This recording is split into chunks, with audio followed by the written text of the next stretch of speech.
some people would call that the devil or something like that. My disease. My disease. We got to have something that we can blame. That way we don't accept responsibility That poor for it. disease gets blamed for everything in the meeting. It's all the things we do that we know we shouldn't do, but we think we can get away with it. We do it all day long. I probably should.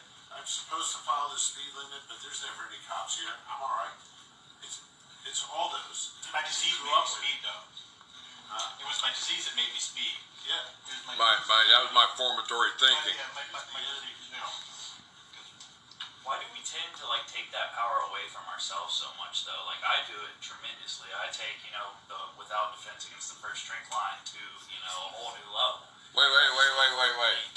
What's your I run with, I have a disease, I'm powerless, I have all these, I have a mental, I'm fucked mentally, and justifies your next mistake that you're already planning. It's very good. Yeah. It helps you to use, and then you can justify it. So let's do this. I heard this in a couple of the NA meetings I went at here recently, and they talked about the disease as terminal, or not terminal, but it's progressive and something. Curable and fatal. Was that? Yeah, it's terminal. And if you go back out, it's progressive. Now let me tell you what this really means.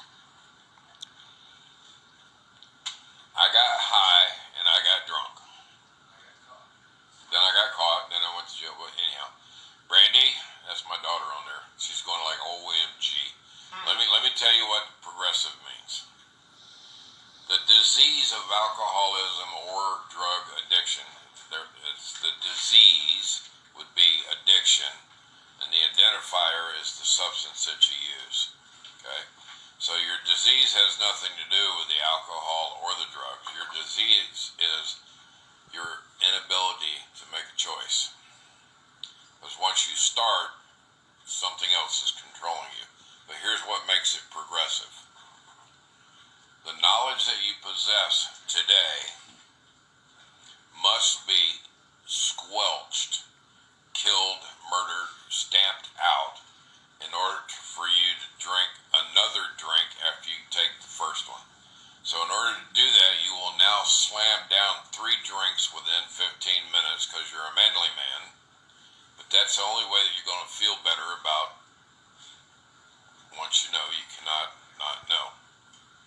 Once you have this in your body, the only way to shut your brain down is to ramp up the intake of poison to kill your mind. So the disease is not progressive. It's your weakness and your powerlessness that you have professed upon yourself. And your disease is your inability to make a choice. It says so in the big book. Yeah, but I'm only powerless once I put it in my system, correct? No, you're not. You're not powerless then. Well, you have the allergy. But what allergy? The allergy of alcohol. There is no allergy. It's in the doctor's opinion. There is no allergy. Back in the 1920s, when the doctor wrote that shit, 1940s when he wrote when he wrote it. 35. The book was written between 35 and 39.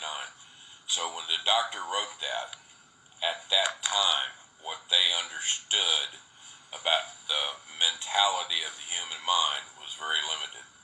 So they used the words, what you just said, say it again. A physical allergy. Then you have the mental obsession once that creates. Okay. Once the physical allergy kicks in, then your mental obsession runs. Good.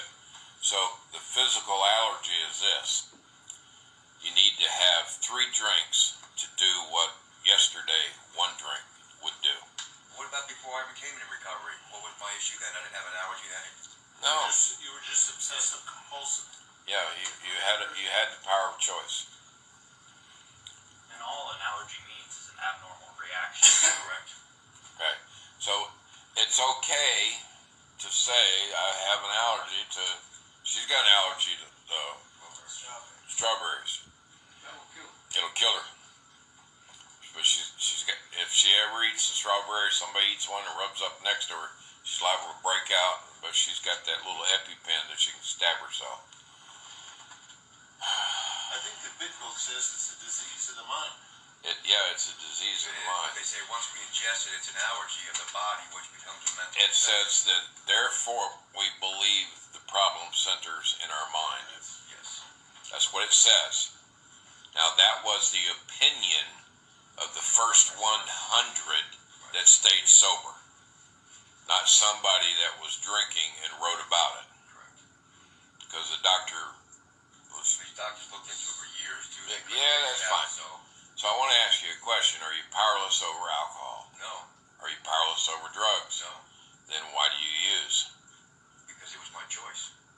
There you go. So then therefore you have no allergy, other than you have a thinking process that gets you to give yourself permission to use. So it's your thinking process, which is based on what he was saying, all the earlier shit that we've ever learned. It's okay. I work hard. I deserve a break. I mean, it's the manly thing to do. And we're forgetting the third part about. I wanted it. That's the only reason. I've never been addicted to anything I did not like. And we're forgetting the third part about that, the spiritual malady. What is the spiritual malady? Basically, the thinking. We get back to the. What is the spiritual malady? Since you brought it up. Connected to anything. Fuck you. You don't have a power greater than yourself. That's got nothing to do with it.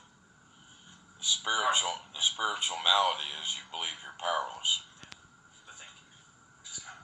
That's what the book says, and that's what this is saying.